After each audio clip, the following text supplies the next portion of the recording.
Hey everybody, welcome. Just working on wrapping up the G25 install. I kind of ran into a big hurdle with the reverse rotation version of the turbo. A little bit of a lesson for you. Always test fit things before you go and void the warranty. Or make it to where you can't return it in case you get the wrong part. Anyway, I'll show you what's going on here. So I got a standard rotation version. Fits just like the stock turbo. Well, a normal turbo would on one of these. Not a whole lot to say here. It actually went on pretty easily. What was the biggest part? I had to make a new oil drain line because of the little adapter you can see right in there to change it from a T4 to a V-band. It lengthened it about 3/4 of an inch. Maybe an inch overall. Anyway, so I had to lengthen my drain line on the oil. I made a new intercooler pipe, discharge pipe here. Well, I didn't make it, I just shortened that pipe and then ran under there just like the old setup went. A little tighter since it's a smaller pipe. And got the intake here. This one's pretty simple. It just plugs on. I'll just set it right. It's kind of hard to do with one hand. Anyway, this just sits on there like that. Puts the filter right by the smiley face. Smiley face. But the most involved part was fitting the downpipe to the turbo itself. And that was by way of this little adapter. See, there's a big gap there. I hooked up the wastegate down there.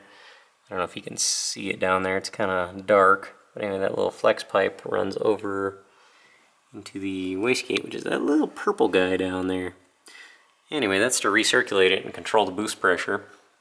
Before I recirculated that a couple of years ago, the boost would just creep up really badly. It went from 13 psi all the way up to 21 in a matter of about 3,000 RPM. So while it felt really good, A, the noise was probably going to get me kicked off any track I went to, and B, you know, it's fun for a little while, but after a while you get sick of the noise.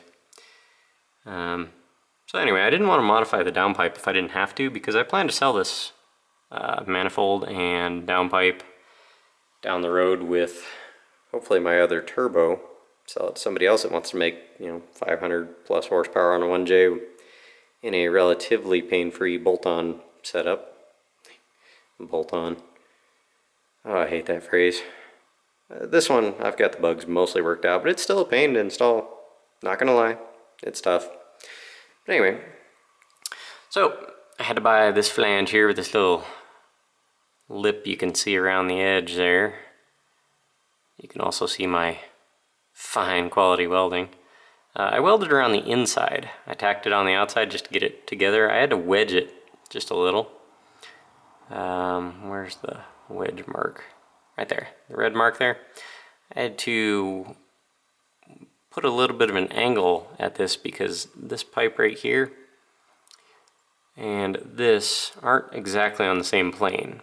And this has a little bit of movement, but not in the way you would really want it.